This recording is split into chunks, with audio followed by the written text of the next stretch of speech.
Hey everyone, how's it going? Welcome to the very first subscriber replay spotlight, brought to you by Georgietheprincess from the North American server.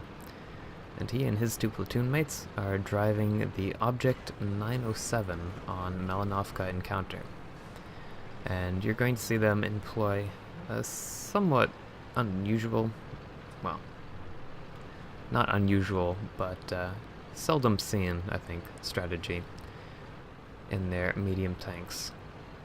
And that is to rush around the south and clear out whatever they find there, using their DPM and coordination to deal with whatever threats they may happen across. Now, in Malinovka Encounter Battle, you'll generally see the majority of players going up on top of the hill over in A90, that area, and fighting it out with the enemies that they come across there. It's a very important location on the map to take, especially if you're in a heavy tank, as it's one of the only places on the entire map with any artillery cover, and that being the windmill on top of the hill. But in a Russian medium tank with only 5 degrees of gun depression and a somewhat squishy turret in certain areas, it's generally not the greatest of plans to go up there, which is, I guess, why Georgietheprincess and company decided to go to the south. And they're really having a time of it, absolutely wrecking these two Chinese tier 10s with their focus fire and DPM. That was quite a nice aggressive push that Georgie and his platoon mates did right there. They saw that they outnumbered those two tier 10 tanks. They focused their fire, and they killed 2 tanks without losing any of theirs. I really like to see people playing aggressively in this game, and that right there made me quite happy. But now, though, Georgie and his platoon need to clear out whatever enemies they find along the zero line, and do it as quickly as possible. The enemies are up 2 tanks, which isn't really that much of an issue, but they have quite a considerable amount of health lead on Georgie's team.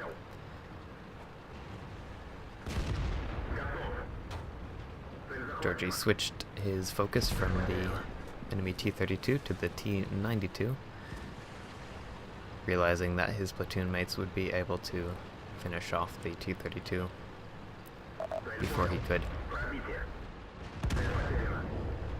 They'd clean up the enemy GW Tiger P, who is actually quite a decent player, and an important one to take out of the game. But now the enemy team has completely cleared out all of the allied tanks from on top of the hill, and are pushing down into the deployment. Although the team is ever so slowly but surely decreasing the enemy's lead in health. And Georgie's platoon absolutely melts that enemy Waffentrigger Panzer IV, and he's able to finish off the enemy Jagdpanzer E100 before he pulls back into cover.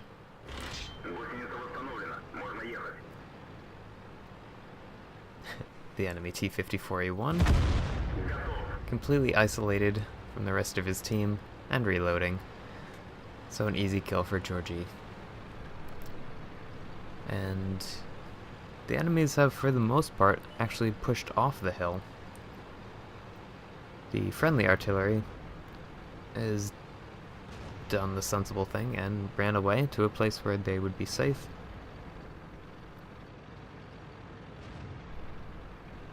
Oh, and that T-30 is not something you want to see pointing its gun at you. Georgie takes a big hit, unfortunately.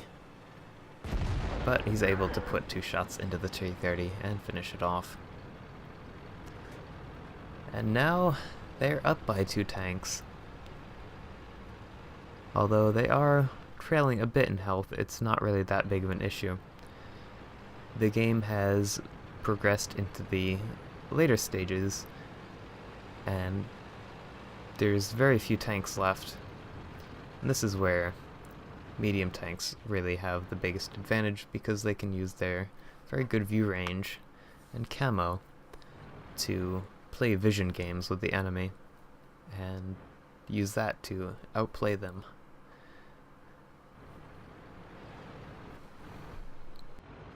Now Georgie's located himself up on top of the hill, where he's going to have a very wide field of fire on the enemies. Not really sure where he's aiming that heat shell.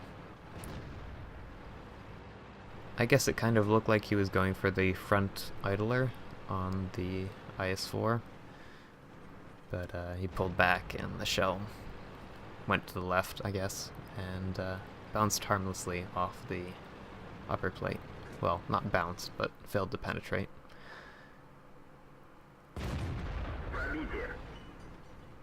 And now they've spotted an E-100. Although at this range, the Object 907's gun is not the most accurate. And once the E-100 turns aside like that, the heat shells aimed at the hull will generally go into the spaced armor and tracks along the side. But the final shot flies true, and Georgie finishes off the enemy E-100.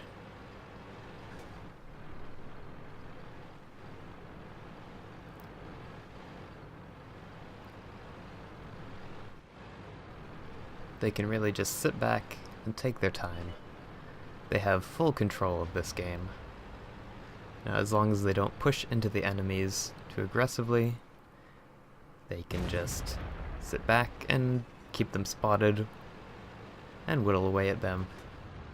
They still even have 2 teammates in artillery, which can be used if the enemies somehow get into a position where they need to be dug out. But that's not the case.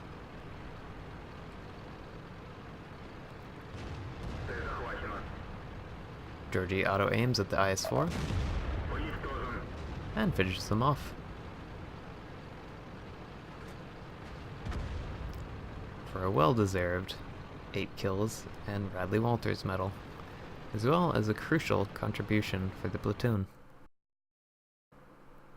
Now in that game, Georgie's platoon went full 360 degrees around the entirety of the map, killing 3/5 of the enemy team on their own. They all picked up over 3,200 damage each. Georgie finished with 8 kills and 1,253 base experience. So I'd just like to say well played to Georgie the Princess, Dude the Princess, and Ethron97 from the clan Tundra. You guys were aggressive when you needed to be, and as the game moved into the later stages, you took up good positions and completely outplayed the remaining enemies. Well done, guys. Anyways, I hope you enjoyed this subscriber spotlight video, and maybe I'll catch you next time. Happy hunting.